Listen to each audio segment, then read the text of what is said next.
Hello everyone, welcome to the Explore Africa series. Are you all glad to be here today? Yeah. Fantastic. So today we're going to learn about African art and craftsmanship, and we're going to look across Africa and see how they do things in terms of their craftsmanship and what art looks like. And we're also going to look at how African art inspires people that are not African. So it's all very, very interesting. As we usually do, there's going to be an introduction, then objectives. Obviously, a general history is where we get to learn so much more about the African art and craftsmanship. Then we're just going to do a timeline of what we've learnt of our general history. And then you guys are going to do a quiz just to see how well you were paying attention. And we'll end by concluding. African art and craftsmanship are renowned for their rich cultural heritage and diversity. From intricate sculptures to vibrant textiles, these creations reflect the continent's history, traditions, and artistic prowess. Now, look at that beautiful painting. Look at all the colours. Look at how vibrant the colours are. Look at how rich the colours are. Look at how pigmented the colours are, and the deep hues of the colours. So this is a lot of what we see in African arts, and we're going to learn so much more about this. So objectives. Again, look at the beauty of the art. Look at the way the giraffe looks. Look at the zebras, right? Look at how beautiful they're painted. Look at the elephants. So this is a richness of how Africans create their art, and they love to show it in colour. So the first objective is we're going to explore the diversity and cultural significance of African art and craftsmanship. So we're going to see how diverse and how different parts of Africa, does their own art. Then the second thing is we're going to understand the techniques and look at some of the materials and symbolism used in African artistic experience. So as we can see, that's a picture of a Ghanaian man making a traditional fabric called a kente. So look at the looms, and that's basically how they make this fabric. And then the third thing we're going to look at is we're going to appreciate the impact and legacy of African art on global artistic traditions. Now that image there is an image of the Queen head in the Benin Empire, which is located in Nigeria. And unfortunately, this Queen head is no longer in the palace of the King of Benin, but it's in the British Museum because they stole it, and they've got it in their museum for everyone in the world to see. And people of Benin have asked for their artifacts, for their arts, their sculptures back. And unfortunately, the British refused to return it back.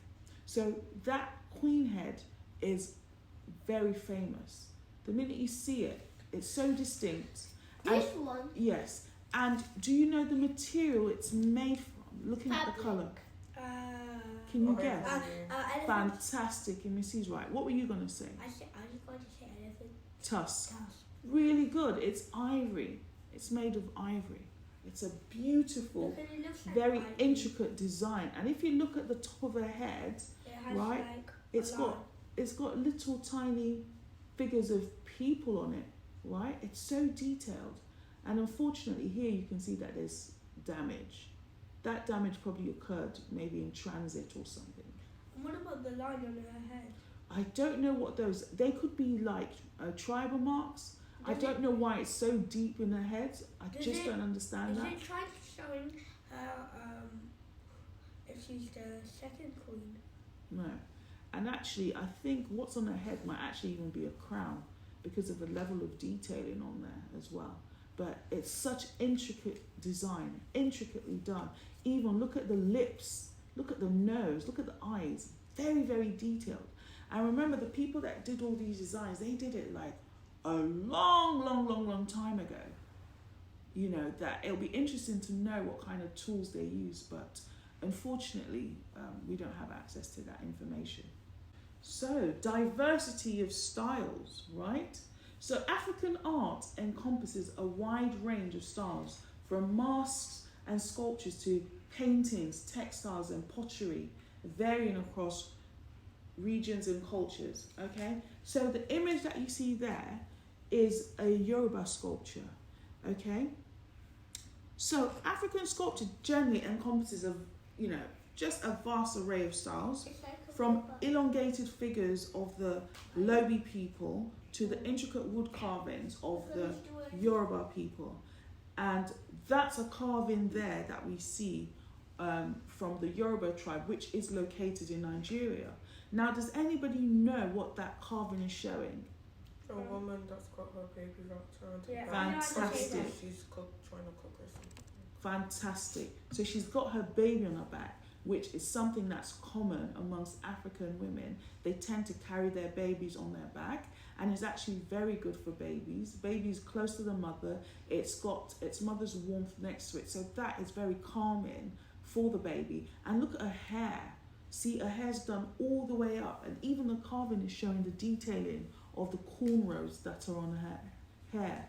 So it's really beautiful. And actually, you can see that she's sitting on a stool. So she's sitting on a stool, and like Eunice said, she could be cooking, she could be doing anything. But that's the beauty of, art. Wait, is it made out of wood? Yes, that's made from wood. Textiles. So can anybody tell me what type of textile that is? What does a textile mean? The clothes, yeah? The clothes that person's got on. It's the kente. And it's the kente cloth of the Ashanti people in Ghana, okay? So the diversity in African textiles is remarkable, such as the vibrant kente cloth from the Ashanti people in Ghana. And if you look, you can see that the patterns are geometric. So can you see that it's got like triangular shapes? Can you see the shapes that it's got? It's a geometric pattern. Mommy, that's what we've been doing in art. Very good. So you can see the geometry in the pattern, so very detailed. And you can see that there are also lines separating some of the patterns as well. Also, the geometric patterns of Ndebele in South Africa or the mud cloth of the Bambara in Mali, each exhibits distinct designs and techniques. And we're going to see some of the patterns that are done by the Bambara in Mali. Now here we have a Dan mask from Liberia, and typically African masks exhibit diverse styles across regions and cultures. And these bold, again, geometric. You can see the geometry. Look at the nose. It's almost like a sharp line across the nose, right? It's almost rectangular at the bottom of the nose. And look at that line that goes right between the eyes. So again, there's a sense of geometry in the way the Dan masks from Liberia are designed. And then also, we also have masks by the Chokwe from Angola. And each mask has some meaning and symbol behind it. And generally, masks are used for ceremonial purposes. Do you know the eyes and the mouth look sad? They do, don't they? Well spotted. Yes, because the lips are upside down. So it could be sad, it could be angry, right? Yeah, it looks angry. It could be irritated. It looks angry to me. Yeah, it looks sad. Could be sad, it could be about to cry. Yeah, because the way the eyes are, it looks like, yeah, well spotted on them too. That's really good observation. So here, the diversity of styles, we have the Nok terracotta sculpture, which is a pottery piece from the Nok civilization in southern Kaduna in Nigeria. And the Nok civilization existed thousands of years ago. And their artwork is really, really impressive.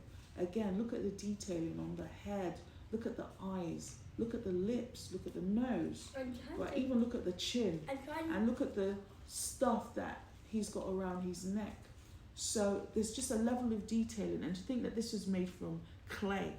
So it shows that Africans are very, very talented. But the African pottery, it displays a wide range of styles and techniques, like obviously this piece from the Nok civilization, and we also have various kinds of pots as well that are made by the Zulu tribe in South Africa. But each piece showcases talent, it showcases the forms, it showcases the shapes and the decorative elements that Africans have. Now we're going to look at the traditional techniques. So craftsmen often utilize traditional techniques passed down through generations, such as carving, weaving, beadwork and metalworking. And in that image that you see over there, it's a technique used by the Dogon of Mali, and it's a carving technique. So carving is a prevalent traditional technique across Africa, where artisans use tools to carve wood, ivory, or stone into sculptures, masks, and various artifacts, really. So, as you can see in that image, that's someone making a carving out of wood, and it's from the Dogon tribe in Mali, and we equally have examples of ivory carvings of the Makonde in Tanzania. So here is an example of how a woman is weaving, and eventually it'll either be a basket of some kind that she's weaving. And this design, this technique is done by the Zulu tribe of South Africa. So weaving, again, like other techniques, is very widespread across the continent of Africa, and it's employed in creating textiles and baskets. Skilled weavers use fibers from materials like cotton, raffia, or sisal to produce textiles such as obviously the kente fabric that we've already seen of the Ashanti people in Ghana, or baskets like, you know, this one in the image there of the Zulu people in South Africa. And again, across Africa, the weave techniques are very varied. So it's interesting that you could see a basket, and if you're somebody that is into weaving, you could almost tell which region it comes from based on the type of weave that is done. So beadwork is an ancient craft practiced across Africa. Again, artisans create intricate designs using colourful glass beads. These beads are meticulously strung together to form jewellery, ceremonial attire, or adornments. The Maasai tribe in East Africa is known for their elaborate beadwork, especially in jewellery and body adornments. So if you look at that, that's a belt that is being made by someone from East Africa of the Maasai tribe. And it's, again, look at the richness in the colours, look at the geometry. It's a sort of like a diamond shape. It's got triangles in there. It's even got chevron shapes in there. So look at that level of detailing, and that will turn into a really pretty artistic type belt. But it has significant meaning to the Maasai tribe. And here we have metalworking. So metalworking techniques include casting, forging, and engraving. And they've been used for centuries to create tools, weapons, jewelry, and decorative pieces. So the Benin Kingdom in Nigeria was renowned for its brass casting techniques. And as you can see in that image, that will be typically how that art piece is made. Now that's, again, a piece of a king or a very revered person in the Benin Kingdom, and that's been done by casting, by brass casting technique. So it produces intricate plaques and sculptures using the lost wax casting method. Also, in other parts of Africa, you've got the Tuareg people, who are known for their skill in silversmithing and creating distinctive silver jewelry. So now we're going to look at symbolism and meaning. So that image there is of a leopard, and to the Bamileke people of Cameroon, the leopard is considered royalty or considered to be very, very powerful, right? So many artworks carry deep symbolic meanings representing aspects of spirituality, mythology, social status, or ancestral connections. In respect to animal imagery, animals frequently symbolize various qualities and concepts in African art. And I've just mentioned about the leopard, right? What it symbolizes for the Bamileke people of Cameroon: power, royalty. Mommy. And then you've got the buffalo for the Ndebele of South Africa. It symbolizes strength and fertility. Here we've got patterns, and these patterns are called the Ndinkra, and it's by the Akan people in Ghana. And basically these symbols have meanings, so it can convey wisdom, it can convey bravery, or it can convey unity through the abstract geometric shapes. So if you were to see something that had these patterns, because you're from the Akan tribe, you would immediately know the messaging that's being conveyed to you. But to an outsider would just see patterns. But to someone of the Akan tribe, you would see meaning, you would see a message. It could even be sending hidden messages if the need was required. And here we have a Kuba mask. And the Kuba masks are from the Democratic Republic of Congo. And this mask symbolizes virtues or social statuses within the community. So masks in African cultures often hold symbolic significance, representing deities, ancestors, or social roles. The colour red could represent vitality or life. White could symbolize purity or spirituality in various African cultures. So colours play a vital role in conveying meanings in African art. So here we have Cubism, right? So anybody heard of Pablo Picasso? Yes, you must have done. Okay. So artists like Pablo Picasso and Georges Braque were notably influenced by African art, particularly by Africa's masks and sculptures. And if you can see, look at the image, look at the way the head is shaped. Looks very similar to an African mask. It looks very similar to the mask that we saw, the Dan mask of Liberia. Look at the shape, it's like an oval shape. And look at the way the arms, the body is cut, very angular, very, very reminiscent of how Africans use their art to express some meaning, to express themselves, to express their culture. So this influence of African art led to the development of Cubism, right? And it's an art movement that fragmented forms and perspectives inspired by, again, geometric shapes and abstractions found in African art. Another type of art that we see is called expressionism. So the use of bold colours, distorted figures, and emotional intensity in expressionist art was influenced by Africa's art's emphasis on conveying emotion and symbolism. So this piece is by the artist known as Ernst Ludwig Kirchner.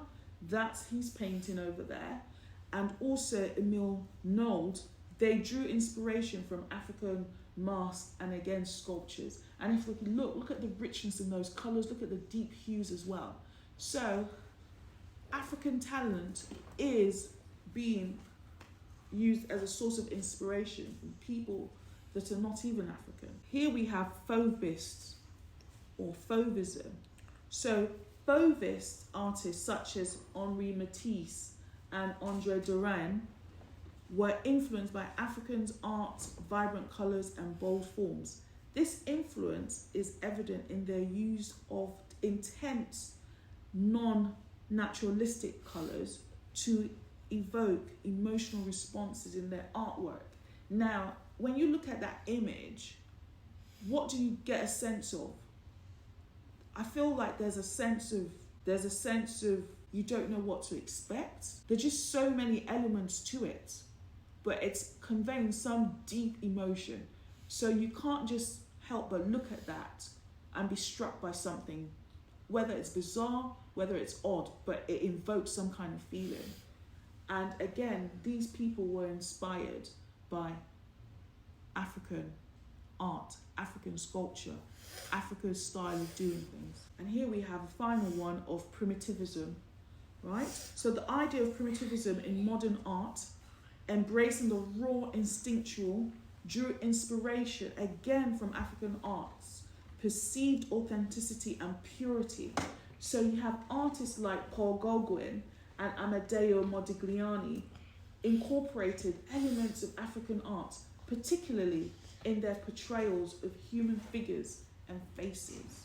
So masks play a significant role in African cultures. It's used in rituals, ceremonies, and performances to convey spiritual messages and honour ancestors. So look at the vibrant colours, look at the white, look at the blue, look at the yellow, look at the orange.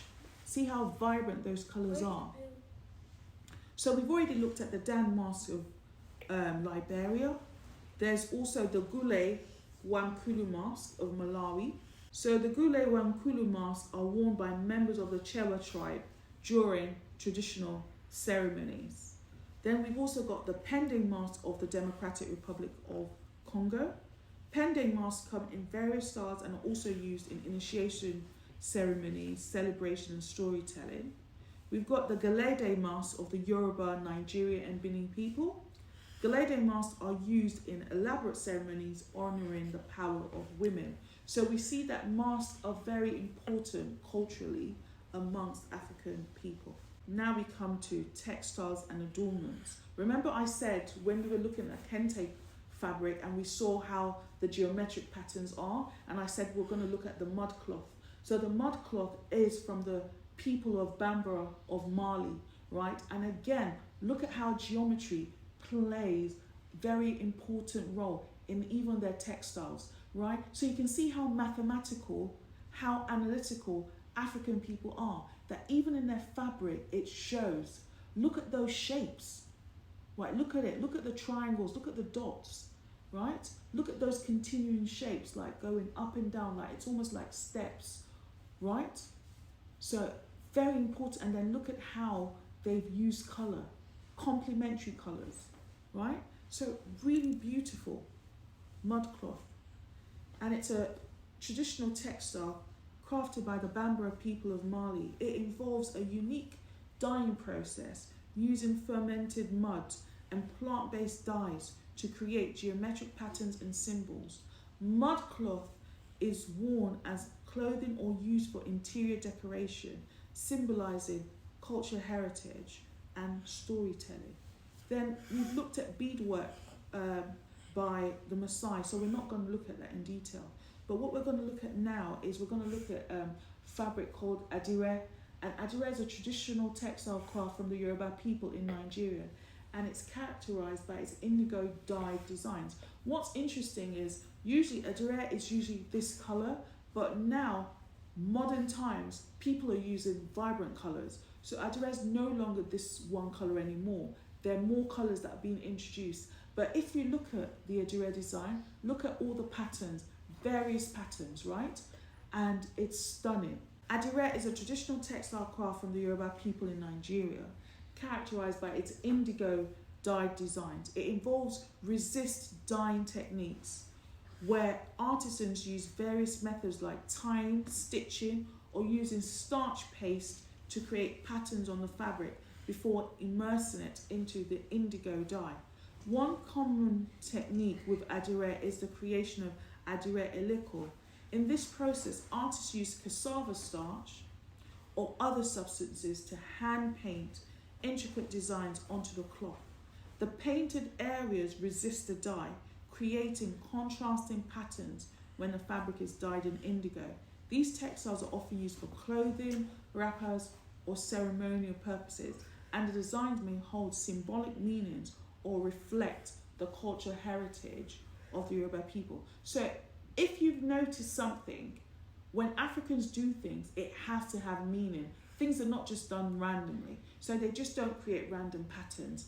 Each pattern that's created has a message in it. It's some form of language. It could mean you're from this tribe. It could mean you're from this people. It could mean you were born on this day. It could mean you're from this family. It could mean your family tree. It always has some kind of meaning. okay? When it comes to the African continent, we cannot ignore colonial influence, and European colonization affected African art, with some traditional practices disrupted or transformed due to cultural changes. So some of the things that we see were the change in materials. So during colonial rule, African artists encountered new materials brought by Europeans, such as canvas, oil paints, metal tools. Some artists incorporated these materials into their traditional artistic practices, adapting to their techniques and styles. And the reason I showed you these fabrics is these fabrics are known as Ankara, and Nigerians love wearing them. But the reason I show them to you is that these are not fabrics that are produced by Africans. In fact, these are fabrics that are produced by Europeans, and they are sold for real cheap because Europeans have, the industrialization technique to produce these things in high volume.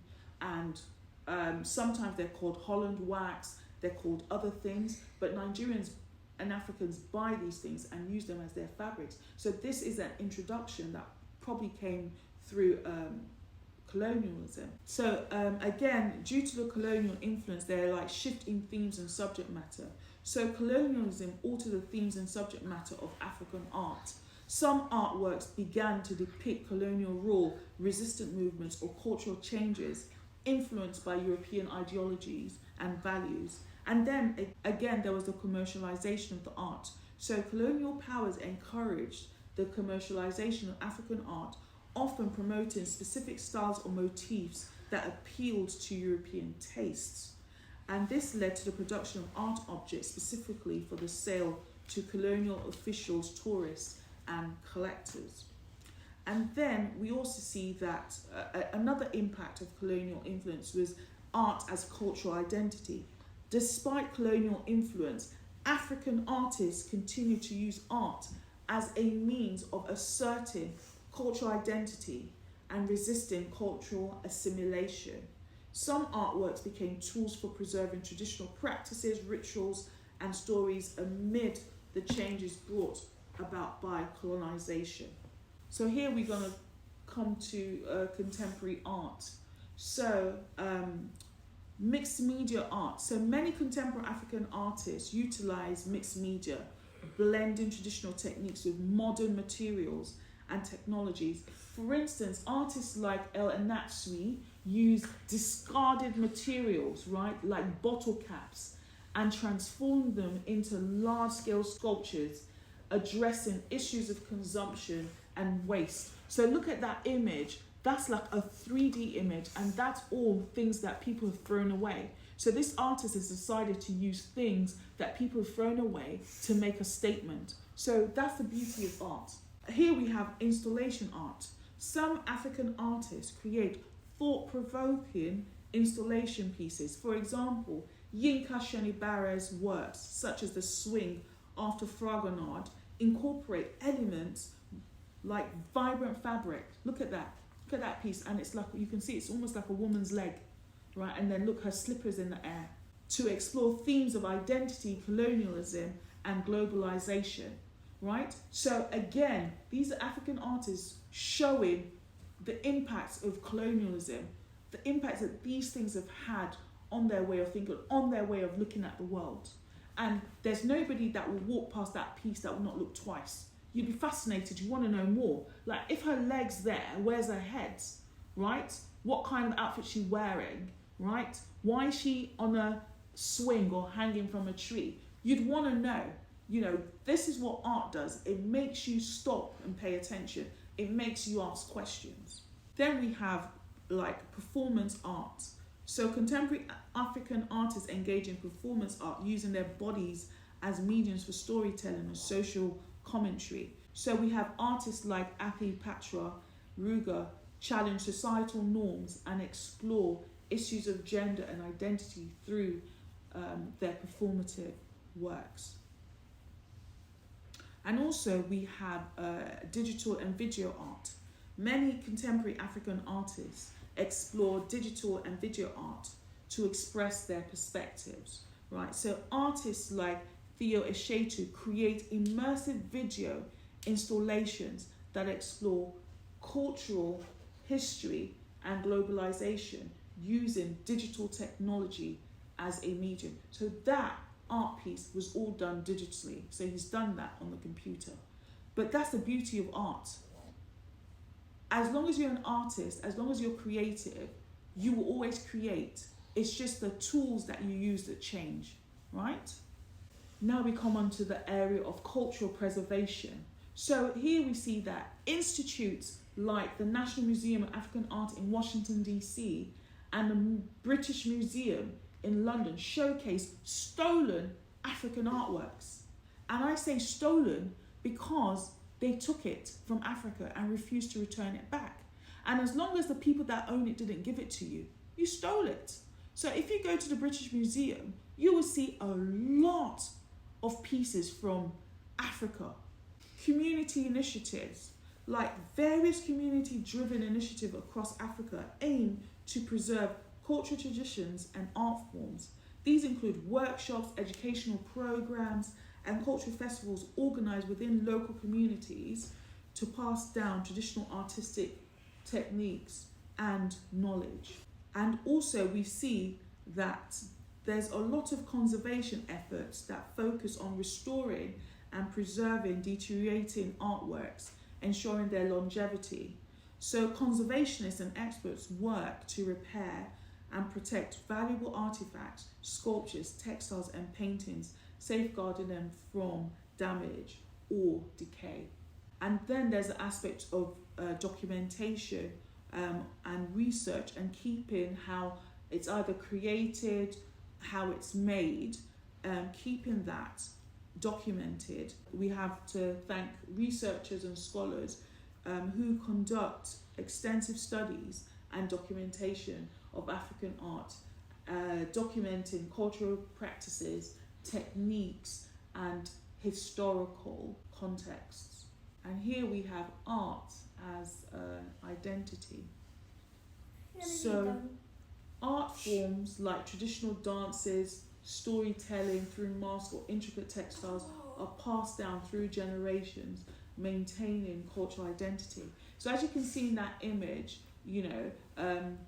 this would have been, ancient times where you had the village square and then you had the elder and then you had the children sit, at the feet of the elder, and the elder would tell them stories. And these stories would be about their culture, it will be about expectation, it will be about moral values. So this was how important information was passed down from generation to generation. Remember, we did this previously when we looked at oral traditions. So this is part of what we would call oral traditions. And already we've looked at symbolism and cultural representation using masks and all of that, and beadwork, weaving, and we're not going to mention that in any more detail. So, art as resistance and expression. In many instances, African art has been used as a means of resistance against colonialism, oppression, and social injustices. Artistic expressions such as painting, sculptures, and literature have been used to assert cultural pride, resist cultural erasure, and reclaim cultural identities. And as you can see in that image, do you know what that image is here? Does anybody know what this is? That's the queen. Yes, very good, well spotted. So the caption says, Africans illegally in Europe must leave.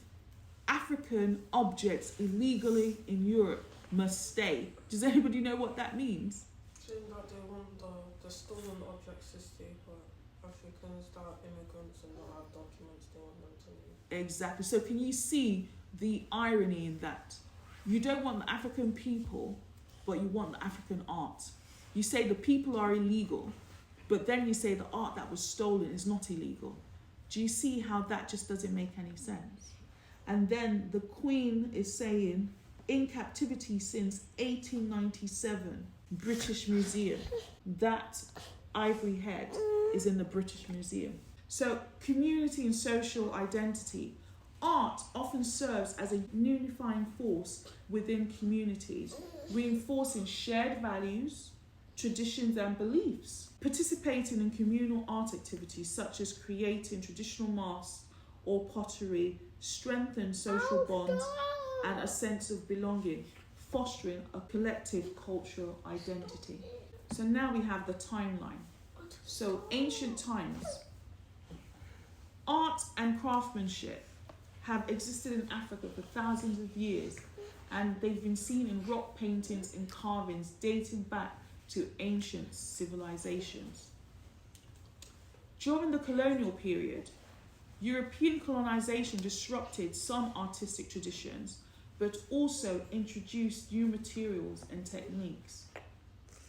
In the 20th century, African art gained international recognition, influenced Western art movements, and garnering appreciation for its aesthetic and cultural value.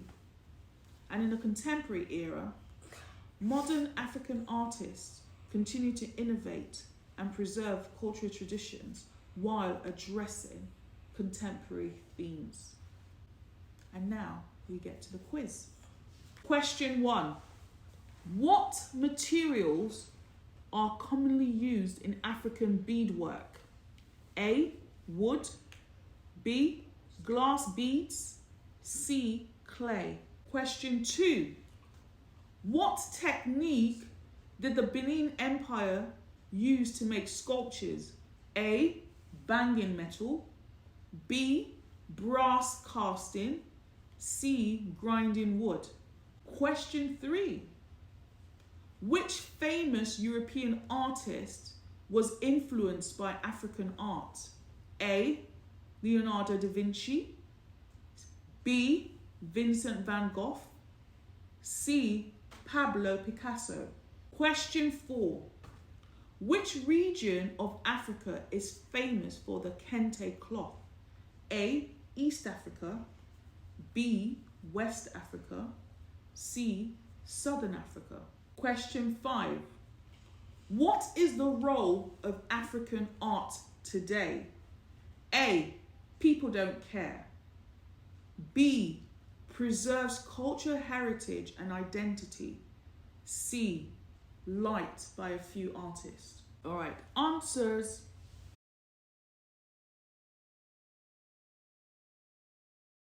Right, conclusion. So to conclude, we see that African arts and craftsmanships are integral to the continent's diverse cultural tapestry. And as you can see, each region does its thing differently, but it's very similar. Like, they make masks, they weave baskets, and they do it in such a pattern, and each has a unique meaning. Even their cloths, geometric design, again, has meaning. So you can see across the African continent, it's very important that everything that's made has meaning.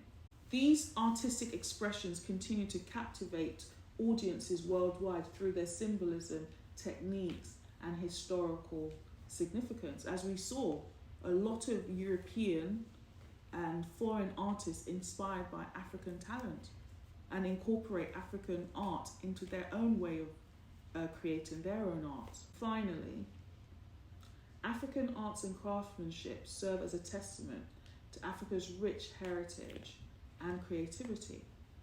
Now, we know civilization began in Africa, so obviously there's just going to be a lot of innovation, there's going to be a lot of inspiration, there's going to be so many ideas. You just have to look at the landscape alone and you would have so many beautiful ideas. You have to look at the diversity in animals, diversity in insects, diversity, trees and plants. How can you not be inspired? It's just so important that we appreciate African creativity. So, thank you.